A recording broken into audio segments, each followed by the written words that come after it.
Hello అండి, అందరికీ నమస్కారం. వెల్కమ్ టు మై ఛానల్ బంగారు సహస్ర కుకింగ్. ఈరోజు ఈ వీడియోలో పచ్చి కొబ్బరి కారం చూపించబోతున్నాను. ఈ కారపొడి ఇడ్లీ దోశల్లోకే కాకుండా వేడివేడి అన్నంతో తిన్నా చాలా బాగుంటుంది.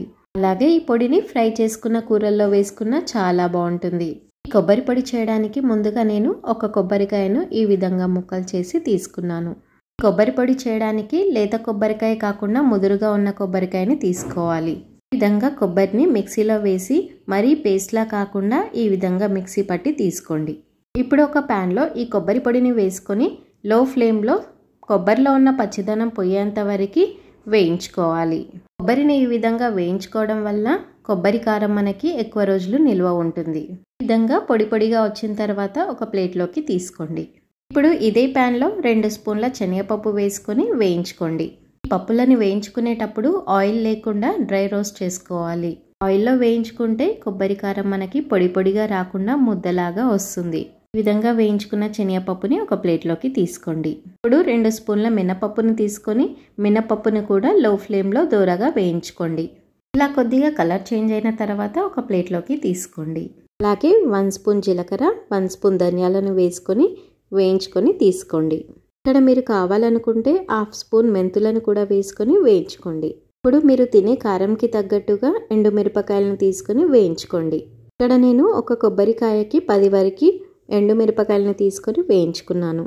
మిర్చి వేగిన తర్వాత కొద్దిగా చింతపండును వేసుకొని స్టవ్ ఆఫ్ చేసుకోండి. అలా వేసుకుంటే చింతపండు మెత్తపడుతుంది.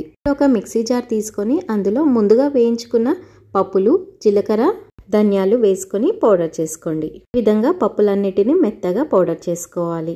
ఇప్పుడు ఇందులో వేయించుకున్న ఎండుమిరపకాయలు, చింతపండు, మీ రుచికి తగినట్టుగా సాల్ట్ వేసుకొని మిక్సీ పట్టుకోండి. ఈ విధంగా ఎండుమిరపకాయలని కూడా పౌడర్ చేసుకున్న తర్వాత ఇందులోనే వేయించి పెట్టుకున్న కొబ్బరిని కూడా వేసుకొని మరొకసారి మిక్సీ పట్టుకోండి. ఈ విధంగా అంతా కలిసేలాగా మిక్సీ పట్టి తీసుకోవాలి. ఈ కొబ్బరి పొడిని ఇలానే స్టోర్ చేసుకోవచ్చు. ఇలా స్టోర్ చేసుకున్న ఈ కొబ్బరి పొడిని ఫ్రై చేసుకునే కూరగాయల్లో వేసుకుంటే చాలా బాగుంటుంది. ఇప్పుడు తాలింపు కోసం ఒక ప్యాన్లో 2 స్పూన్ల ఆయిల్ వేసుకొని ఆయిల్ వేడైన తర్వాత జీలకర్ర, 1 స్పూన్ మినపప్పు, 2 ఎండుమిరపకాయలు, 5-6 వెల్లుల్లిని దంచి వేసుకోవాలి. అలాగే కొద్దిగా కరివేపాకును కూడా వేసుకోండి. అన్ని చక్కగా ఫ్రై అయిన తర్వాత స్టవ్ ఆఫ్ చేసుకొని మిక్సీ పట్టుకున్న ఎండు కొబ్బరి కారం వేసుకొని అంతా కలిసేలాగా కలుపుకోవాలి. ఇలా చేసుకున్న ఈ కొబ్బరి పొడి వారం రోజుల వరకు నిల్వ ఉంటుంది. ఈ కారపొడిని పిల్లలకి వేడివేడి అన్నంలో నెయ్యి వేసి కలిపియండి, చాలా ఇష్టంగా తింటారు. ఈ వీడియో మీకు నచ్చినట్లయితే వీడియోని లైక్ చేసి ఛానల్ని సబ్స్క్రైబ్ చేసుకోండి. Thank you for watching.